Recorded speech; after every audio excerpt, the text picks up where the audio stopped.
Belgium के Antwerp शहर में विश्व की हीरा राजधानी, जहां दुनिया के 80% कच्चे हीरे खरीदे बेचे जाते हैं। लेकिन फरवरी 2003 के एक वीकेंड में कुछ चोरों ने असंभव को संभव कर दिखाया।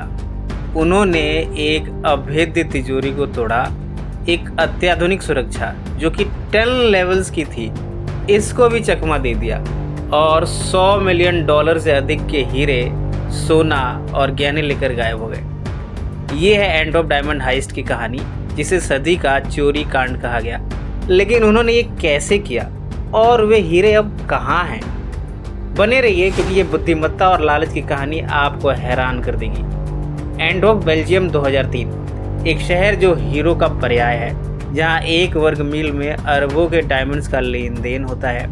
एंटवर्प डायमंड सेंटर इस साम्राज्य का ताज था।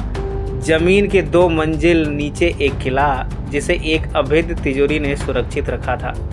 ये तिजोरी सिर्फ सुरक्षित नहीं थी, ये एक तकनीकी भूल भुलैया थी, जिसे निजी सुरक्षा बल और निरंतर निगरानी वाले जिले ने संरक्षित किया था। इसे तोड़ना कल्पना से परे था।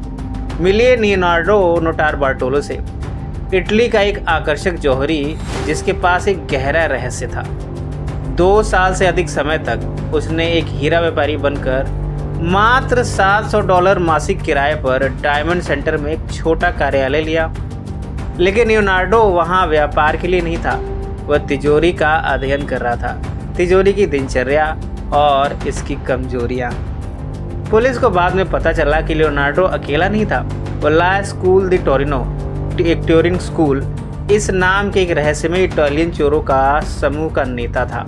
इस समूह में हर सदस्य ताला तोड़ने, अलार्म को निष्क्रिय करने और सामाजिक हेरफेर में माहिर था।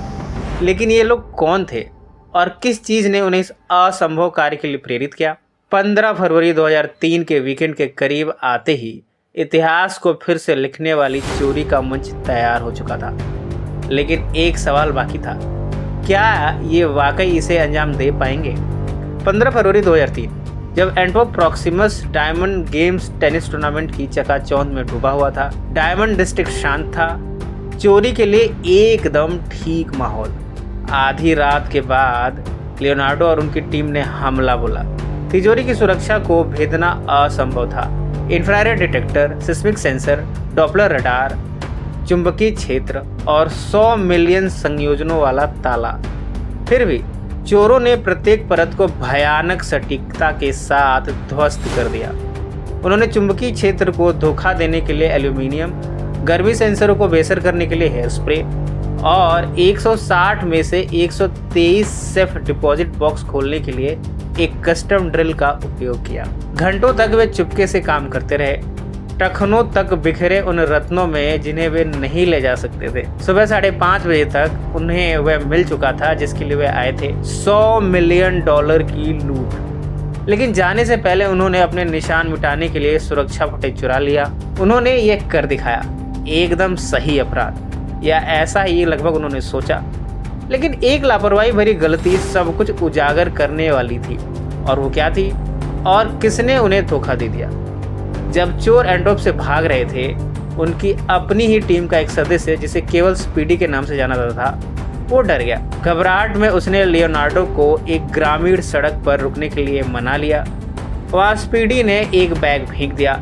इसमें डायमंड सेंटर के लिफाफे, एक आधा खाया हुआ सलामी सैंडविच और चोरी से जुड़ी रसीदें थी। ये कोई साधारण कचरा नहीं था। सैंडविच पर डीएनए सीधे लियोनार्डो की ओर इशारा करता था। टोल बूथ की रसीदें और एक इनवॉइस ने इसे डायमंड सेंटर से जोड़ा। कुछ ही दिनों में पुलिस को उनका मुख्य संदिग्ध मिल गया, लेकिन हीरे, वे गायब थे। 2005 में लियोनार्डो को 10 साल की सज़ा सुनाई गई।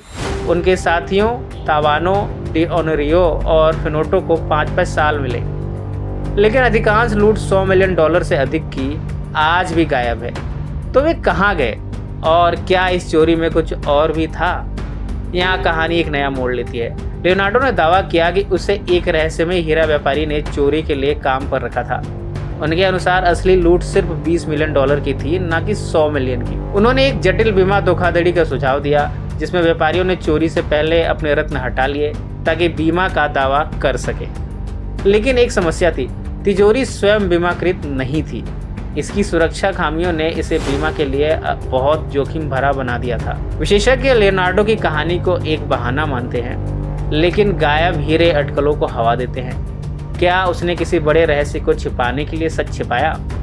एक बात तो निश्चित है, कोई लाखों लेकर निकल गया, लेकिन कौन? और वे हीरे अब है कहाँ? एंट्रोप डायमंड हाइस्ट ने दुनिया को हिला कर रख दिया।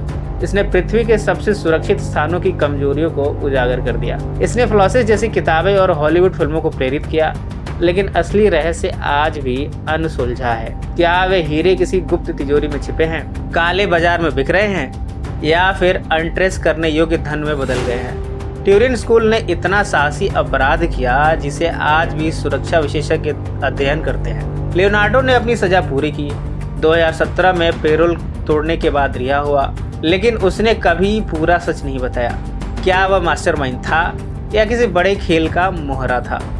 एक बात तो तय है, एंट्रोप डायमंड हाइस्ट हमें याद दिलाता है कि सबसे सुरक्षित किले भी गिर सकते हैं और कुछ रहस्य हमेशा दफन रहते हैं। आपके हिसाब से उन गायब हीरो का क्या हुआ? क्या लियोनार्डो सच कह रहा था या किसी बड़े षड्यंत्र को छिपा रहा था? अपनी थ्योरीज नीचे कमेंट में शेयर करें और लाइक, सब्सक्राइब और बेल आइकन दबाना ना भूलें, ताकि और हैरान करने वाली ऐतिहासिक कहानियाँ आप देख सकें।